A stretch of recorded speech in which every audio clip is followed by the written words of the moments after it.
સુરતમાં અસામાજિક તત્વો બેફામ. સુરતમાં એક વિડીયો થયો સોશિયલ મીડિયામાં વાયરલ.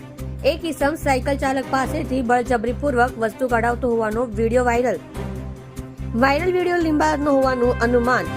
વિડીયો સોશિયલ મીડિયામાં વાયરલ થતા પોલીસ સામે અનેક સવાલ.